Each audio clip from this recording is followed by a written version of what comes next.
മോഹൻലാൽ, രജനീകാന്ത്, ശിവരാജ് കുമാർ, ഷാരൂഖ് ഖാൻ ഇവരൊരു ചിത്രത്തിൽ ഒന്നിച്ച് അഭിനയിക്കുക, ഒറ്റ ഫ്രെയിമിലേക്ക് വരിക എന്നൊക്കെ പറയുമ്പം എൻ്റെ അമ്മ ഒരു രക്ഷയില്ലായിരിക്കും ഇല്ലേ? ആ അവസ്ഥയായിരിക്കും.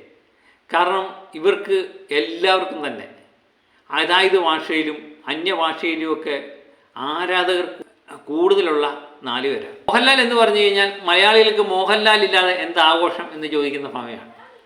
അതുപോലെ രജനീകാന്തിന് തമിഴ്നാട്ടിലും ആരാധകരുണ്ട്, കേരളത്തിലുമുണ്ട്, എല്ലാ ഭാഷയിലും ഉണ്ട്. എന്തിനു പറയുന്നത്, ജപ്പാനിൽ പോലും ആരാധകരുണ്ട് എന്നാണ് പറയുന്നത്. ശിവരാജ് കുമാർ എന്ന് പറയുന്നത് കന്നഡയിലെ സൂപ്പർ സ്റ്റാറാണ്.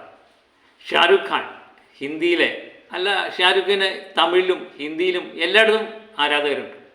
അങ്ങനെ 4 ലെജൻഡ്സാണ് ഒന്നിക്കുന്നത്. അതും ഒറ്റ ഫ്രെയിമിൽ ഇവർ 4 പേരും കൂടെ കൂട്ടുകാരായിട്ടൊക്കെ വന്നു കഴിഞ്ഞാൽ പൊളിക്കുമെന്ന് 100% ഉറപ്പാണ്. അങ്ങനെയുള്ള പോസ്റ്ററുകളാണ് പുറത്തു വന്നിരിക്കുന്നത്. ഷാരൂഖ് ഖാൻ അഭിനയിക്കുമോ എന്നുള്ള സംശയമുണ്ട്, എല്ലാവർക്കും ഉണ്ടായിരുന്നു. പക്ഷേ അഭിനയിക്കും എന്നാണ് ഇപ്പം തീർത്ത് വെച്ചേക്കുന്നത്. ഏത് ചിത്രത്തിൻ്റെ കാര്യമല്ലേ, നിങ്ങൾക്ക് ഏകദേശം മനസ്സിലായി കാണും എന്ന് 100% ഉറപ്പാണ്.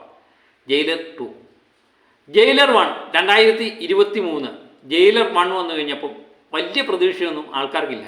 കാരണം രജനീകാന്തിൻ്റെ തുടർച്ചയായുള്ള ചിത്രങ്ങൾ പരാജയപ്പെട്ടുകൊണ്ടിരിക്കുന്ന സമയത്താണ് നെൽസൺ ഇങ്ങനെയൊരു കൊടുങ്കൈ കാണിക്കാനായിട്ട് ഇറങ്ങിയത്. സാധാരണ രജനീകാന്ത് ചിത്രങ്ങളെ പോലെ ആണ് എന്നുള്ള പ്രതീക്ഷയായിരുന്നു എല്ലാവർക്കും. പക്ഷേ ചിത്രം ഇറങ്ങിക്കഴിഞ്ഞപ്പം ലാലേട്ടൻ ഉൾപ്പെടെ ഉള്ളവർ വന്ന് നമ്മളെ ഞെട്ടിപ്പിച്ചു. ലാലേട്ടൻ്റെ ഒത്തിരി കഥാപാത്രങ്ങൾ പരാജയപ്പെട്ട് നിൽക്കുമ്പോഴാണ് മാത്തീഫ് എന്ന് പറയുന്ന കഥാപാത്രം 5 മിനിറ്റ് കൊണ്ട് തിയേറ്ററിൽ ഓളം സൃഷ്ടിക്കുന്നത്. ഒരു വല്ലാത്ത വരവ് തന്നെയായിരുന്നു. അതൊരു വല്ലാത്ത തീയുമായിരുന്നു. അങ്ങനെ എല്ലാ ഭാഷയിലും ഇതൊരു വമ്പൻ ഹിറ്റായിട്ട് മാറി. 500 കോടിയും കടന്ന് ഇത് ജൈത്രയാത്ര തുടർന്നുകൊണ്ടേയിരുന്നു. അങ്ങനെ രജനീകാന്തിൻ്റെ മറ്റൊരു തിരിച്ചുവരവായിരുന്നു ഈ ചിത്രം. ഒരർത്ഥത്തിൽ പറഞ്ഞാൽ ലാലേട്ടൻ്റെയും തിരിച്ചുവരവ്. അങ്ങനെ ഇരിക്കുമ്പോഴാണ് ജയിലർ 2 വരുന്നു എന്ന് നമ്മൾ അറിയുന്നത്. വേറൊരു കാര്യം പറയാൻ വിട്ടുപോയി. അതിലെ മലയാളിയായ വിനായകനായിരുന്നു ജയിലർ 1 പ്രതിനായകൻ. കലക്കി എന്ന് തന്നെ പറയേണ്ടി വരും. ജയിലർ 2 ഇറങ്ങുന്നു എന്ന് പറഞ്ഞപ്പോൾ പോലെ എല്ലാവരും മാത്തൂഫിനായിരുന്നു കാത്തിരുന്നത്. മലയാളികളെല്ലാം നമ്മുടെ ലാലേട്ടൻ മാത്തൂഫായിട്ട് വന്നാൽ കുറച്ച് നേരം കൂടെ വേണം എന്നൊക്കെ എല്ലാവരും പ്രതീക്ഷിച്ചു. അതുതന്നെയാണ് സംഭവിക്കാൻ പോകുന്നത്. ഏകദേശം 5 ദിവസത്തോളം ലാലേട്ടൻ ഷൂട്ടിങ്ങിൽ പങ്കെടുത്തു എന്നുള്ള വാർത്തയാണ് പുറത്തു വരുന്നത്. താടിയുള്ള ലാലേട്ടൻ തന്നെയായിരിക്കാം ജയിലർ 1 കണ്ട ലാലേട്ടനാണോ എന്നുള്ള ചെറിയ സംശയമുണ്ട്.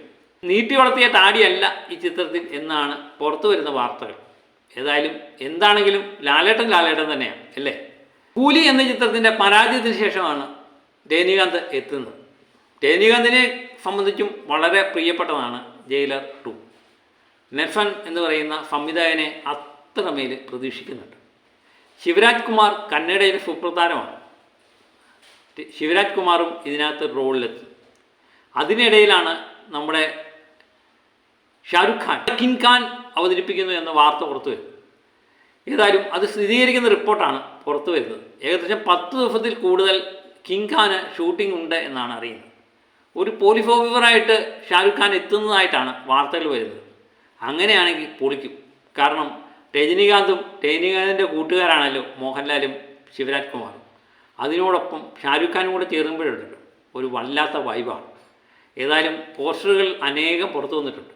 കാണാൻ തന്നെ എന്ത് ചേലല്ലേ, എന്തൊരു ചേലാണ് എന്ന ആ പാട്ടാണ് എനിക്ക് ഓർമ്മ വരുന്നത്.